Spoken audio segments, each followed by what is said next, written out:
Oh, hi there. Um, I had briefly talked about Justin Trudeau's policy on the minimum wage increase. I just wanted to elaborate a little bit more on that. Um, what the issue is here is obviously that people want more money. That's understandable. And they don't understand, as I explained in my previous video, that more physical dollars in your pocket doesn't mean you have more money. And I also explained that there are certain industries that are considered higher risk. They're more stressful, the hours are longer, and they want more money too, as does everybody. Um, I'm not entirely against that because that wouldn't be fair. What I am against is the realignment of the middle class, which is what this is looking like to me. It looks like they've decided if you're in a sturdy, comfortable position at a job or a corporation or whatever, that maybe you shouldn't be the middle class. And this goes for management as well. It's not just the lower ranking workers at any given corporation. Um, in particular, brick and mortar type business establishments, because they've not done too terribly well in the last few years anyway, and that is a real shame because I mean, society is trying to convince people, well, you don't want to go out and, buy DVDs. You don't want to go to the grocery store. You want to have it brought to you. Now, I understand if you're old and feeble or something and you don't have the energy to go do that, that's fine. I hope I never get to that point where I don't actually want to go and buy DVDs. I don't want to go to the grocery store. I don't want someone else picking out the carrots that I'm going to eat. I don't want somebody else picking out my DVDs. I don't want someone else picking out my clothes. This is coming from a guy who's got a lot of NHL hockey jerseys. Those things ain't cheap. So don't tell me about my clothes. Anyway, um, yeah, the realignment of what the middle class is. The issue is in other industries, there are the bottom feeders. They're the ones that have to do the jobs that the people in the ivory tower don't have to do. And obviously, the people in the ivory tower don't want you knowing anything about them, what they do, how they do it, and how they got there, because then you could be competition for their job. So, they like to keep people ignorant. Uh, you may enter sort of business type establishment, and it could be intellectually sound. Like everyone, uh, you know, everything about them is controlled, and they know exactly what they're doing. Um, the thing is, with the peon workers there, they're getting paid peanuts. That's true, fair enough. But my conjecture is the middle class should be shifted, but not in the way that it's being proposed. Now, they ain't come out and said this, but that basically is what it is that they want the peons in what they consider higher risk employment opportunities, or because there are a lot of jobs where people have to do gross stuff, or they have to see gross stuff all the time, and it's like nobody wants to do that job. There's no incentive to do it. Well, actually, there is a bit of incentive to do it because they're privy to some information that the regular accommodate, fool is not, and they're not content with that. I mean, because of their knowledge of their particular industry, they don't have to go through the same shit that everyone else goes through. And I mean, a lot of them do make a decent living. There's a lot of stress involved. I mean, um, I know of people who work on trains and things like that. That's a high risk job as far as sleep deprivation, anxiety, and all that sort of stuff. And there are other careers that are similar along those lines. Um, and what I'm saying is, rather than punish society as a whole, um, why not just you know, garnish the wages of those assholes in the ivory tower, to compensate for this inequality. Um, that to me makes a whole lot more sense because the economy is not going to improve with the middle class just being shifted from who considers themselves a middle class now and switching it to a different bunch of people, um, and then taking it away from them, essentially. That's not going to improve things. I mean, you get those people who make obscene amounts of money, and they don't. Okay, how many lobsters can you eat in a day? I've made this comparison before. How many lobsters can you eat in a day? How many oysters can you eat in a day? How many tenderloin steaks can you eat in a day? How many clothes are you going to wear? How big a house you're going to buy? And all that kind of stuff. It adds up, but it doesn't add up to the point where what they're doing with their money is beneficial to society as a whole, other than the fact that they're dipping their money into other things. And ain't none of us, bottom feeders know what that is. And, you know, it, is more than fair to say that it could be riddled with corruption or less than, a place with integrity. I think that would be a fair assessment. And the thing is, with this middle class realignment, there's gonna be loose change. There's gonna be unions that are gonna pop up, or Teamsters or whatever, for certain organizations, and they're gonna capitalize. They're going to pay the people who already make too much money. They're gonna pay them more, as I explained before as well, to above inflation. So not only will they be making they'll be ahead of inflation, but they'll actually be better off. And they're not exactly people who deserve it.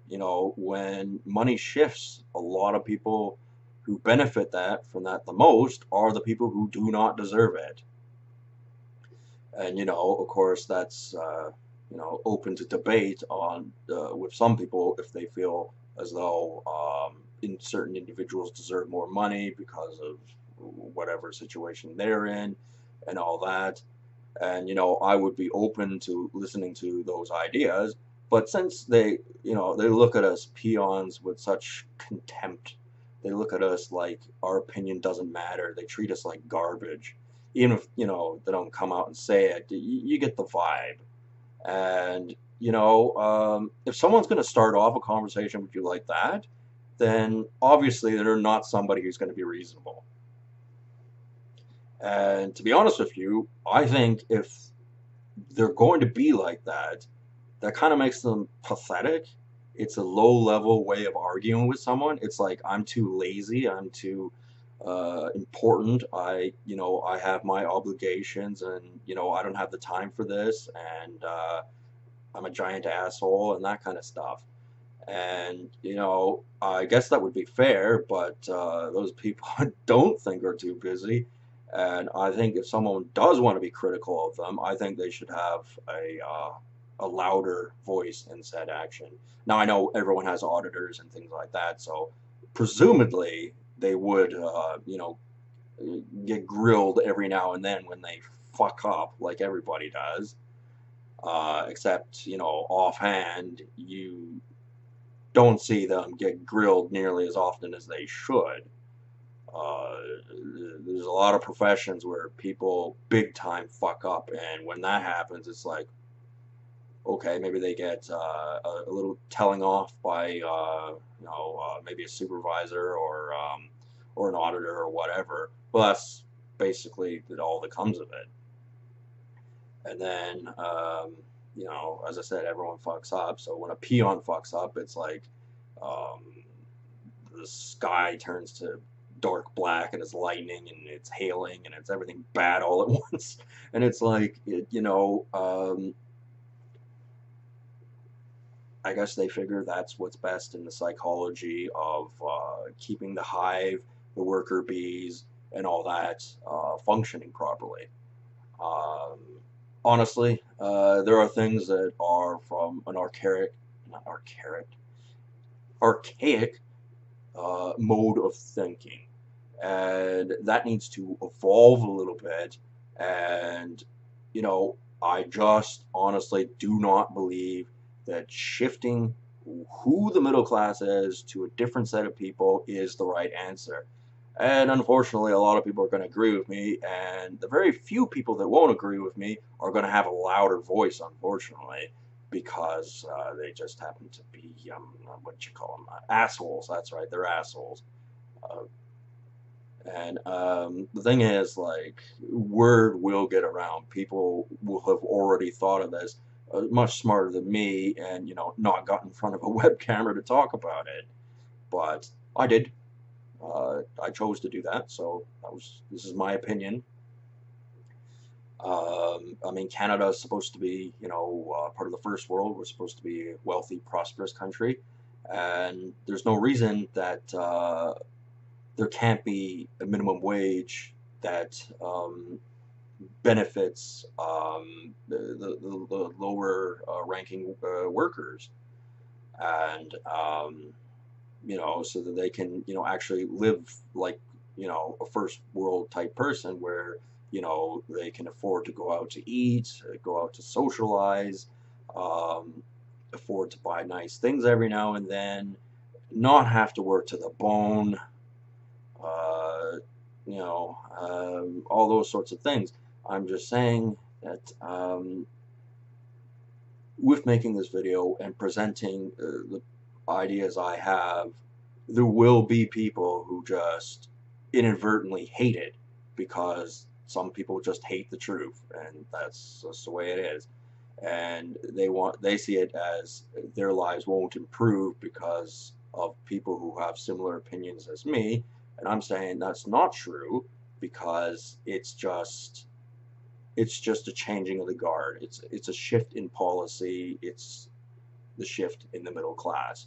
And you know, as I made the point before as well, if somebody is willing to shaft somebody else so that they can be better off, then you don't have to have pity for them. You don't have to feel sorry for them when you thwart them from doing what it is they wanted to do. And you know, that goes for everybody.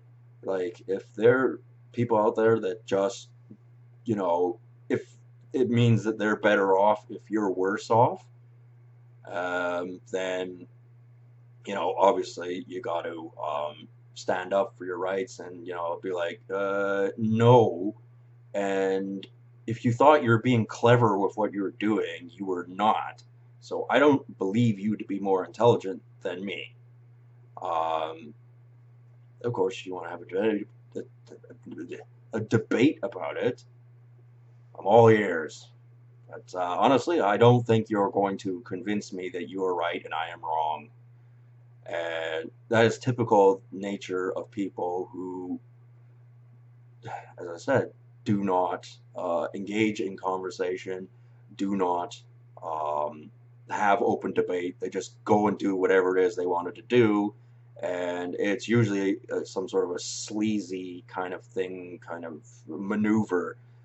You know, they conjure it up and they think they're being clever.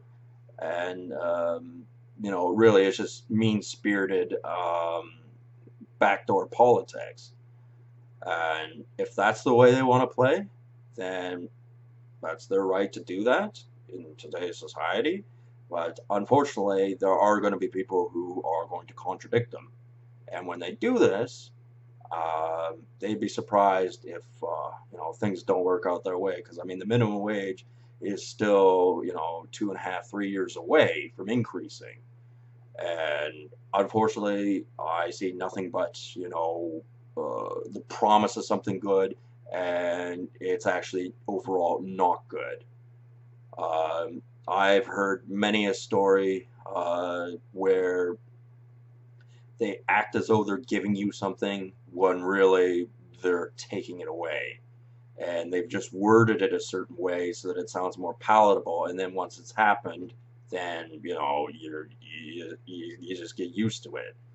And that is all bullshit. And if you catch it out right right in the bud, right at the beginning, then you can avoid being in that situation where you don't have the right to defend yourself anymore because it's already set in motion. So, there are people who do work very hard and they work in, industries I would not work in. Uh, but basically, they are miniature versions of their employers. And that usually comes with most workplace environments. That's just the way it is. You sort of become what your job is. It's like kind of like having a nagging woman around or something. I mean, eventually your brain will just turn to mush, and then then they'll mold you and make you who they want you to be. And it's like, I don't like that. I don't like being told what to do. Anyway, yeah. So what I'm saying here is that there are people in every industry who make too much money, don't work particularly hard. There's not a lot of them, but to increase productivity and increase sales and everything like that, the bulk of the people have to make more money, and it has to be a realistic amount of money. It has to be not one that's just keeping in place with inflation, if it's even doing that. Because 15 bucks, there's no guarantee that that's going to be keeping up with inflation, and I would not be surprised if it does not by the time 2021 happens. And this is Justin Trudeau's fault. And as I said before, he is a two-faced bastard. And everyone, kisses the ground he walks on with his funny socks. And I am not one of those people. I will be critical when I see things that I do not agree with. And I do not like sanctimonious people who pretend that they're the good guys when really they'll shaft anybody so that they get their way. In this case, it looks as though Justin Trudeau's policy is shafting the bulk of the workers because of various reasons, stronger unions, higher risk jobs. They need people to actually want to go into those professions, blah, blah, blah, blah, blah, blah, blah, and all that sort of stuff. But rather than make the industry, the industries he's talking about better, what he really wants to do is make them feel like they're getting it better. They won't actually be better off. And that's rubbish, absolute rubbish for Canadian politics. And it all boils down to greed, self-interest, and just overall an unkindly perspective of things, shrouded with a porcelain mask. And that is unacceptable. And somebody out there is going to say everything I said, but in a bit more of an intelligent manner. So I'll allow them to do that. Anyway, so that will what that will do for this video. I'll talk to you guys later. Have a good one.